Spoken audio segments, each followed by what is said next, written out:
When the group of adventurers peered through the bars of the fence, they thought this forest looked more gloomy and forbidding than any they had ever seen before.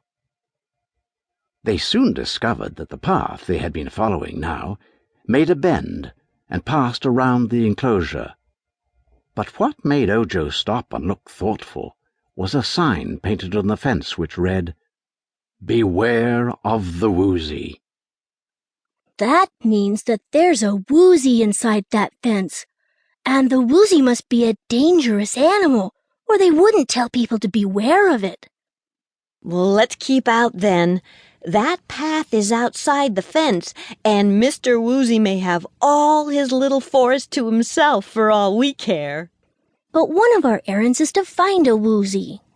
The magician wants me to get 3 hairs from the end of a Woozy's tail.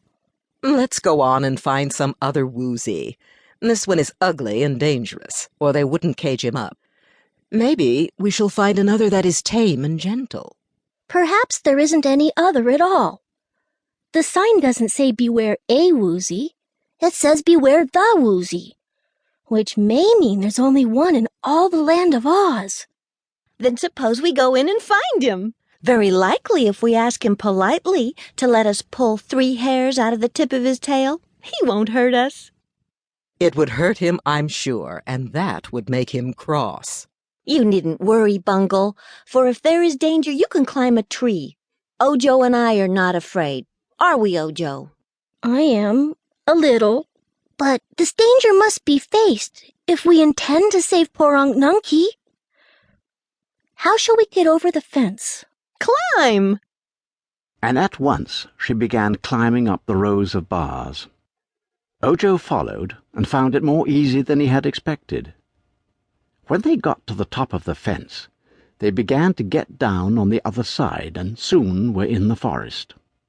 The glass cat, being small, crept between the lower bars and joined them. Here there was no path of any sort, so they entered the woods, the boy leading the way, and wandered through the trees until they were nearly in the centre of the forest. They now came upon a clear space in which stood a rocky cave.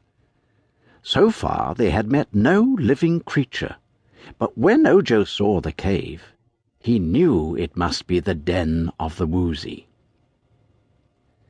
It is hard to face any savage beast without a sinking of the heart, but still more terrifying is to face an unknown beast which you have never seen even a picture of.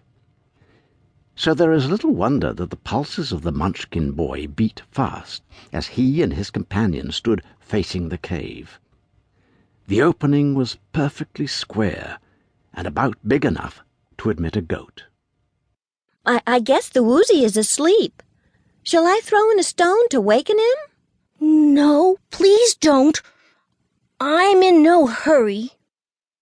But he had not long to wait, for the Woozy heard the sound of voices and came trotting out of his cave. As this is the only Woozy that has ever lived, either in the land of Oz or out of it, I must describe it to you. The creature was all squares and flat surfaces and edges. Its head was an exact square, like one of the building blocks a child plays with. Therefore it had no ears, but heard sounds through 2 openings in the upper corners. Its nose, being in the centre of a square surface, was flat, while the mouth was formed by the opening of the lower edge of the block. The body of the Woozy was much larger than its head, but was likewise block-shaped, being twice as long as it was wide and high.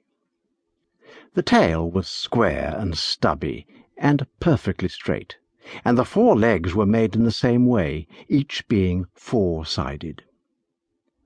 The animal was covered with a thick, smooth skin, and had no hair at all, except at the extreme end of its tail, where there grew exactly 3 stiff, stubby hairs. The beast was dark blue in colour, and his face was not fierce.